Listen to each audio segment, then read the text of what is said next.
Hi, everybody, and welcome to Spotlight on HR. Today, I'm delighted that I have been joined by Jemma Forrest, who is an associate at the award-winning legal firm Anderson Strathern. And one of the reasons I have asked Jemma to join me today is obviously when I'm out and about speaking to my HR community, certain trends, certain topics will come up. And one of the sort of frequent issues within people's businesses that seems to come up quite a lot is around the topic of an aging workforce. So I reached out to Jemma to find out if she'd be willing to join me on the Spotlight series to sort of talk me through some of her insights regarding this area. So Jemma, first and foremost, welcome to Spotlight on HR. It's brilliant to have you on. And I'm going to kick off with my very first question. So I guess, the first thing I want to ask you is, what are some of the challenges that employers are facing with an aging workforce? Thanks, Katie. Just wanted to say thank you for having me on your podcast for a start. It's a pleasure to be here. And yeah, this is certainly something that clients are asking us. Yeah. And we're seeing a trend, I suppose, in the types of issues that are coming up for clients who undoubtedly are facing an aging workforce. And I think part of that is due to the fact most won't have a compulsory retirement age, and we're all starting to, I suppose, become aware we're working for longer.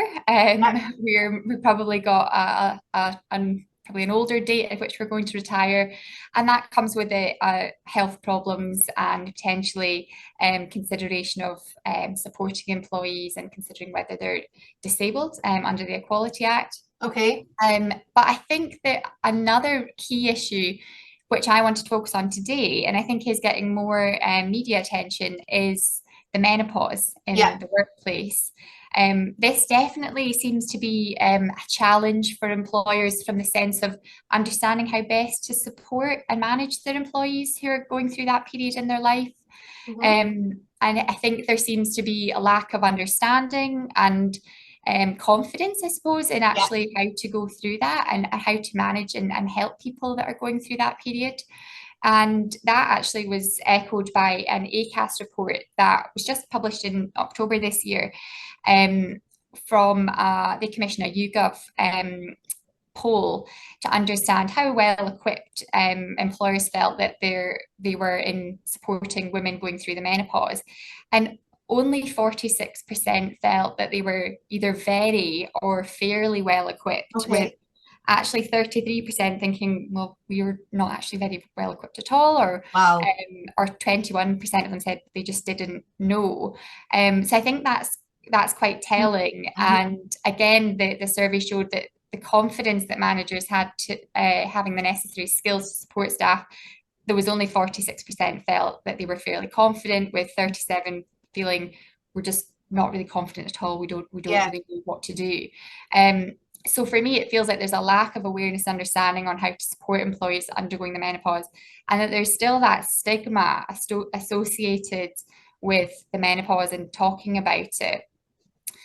And I think there has been discussions about having the menopause called in as a protected characteristic under the Equality Act.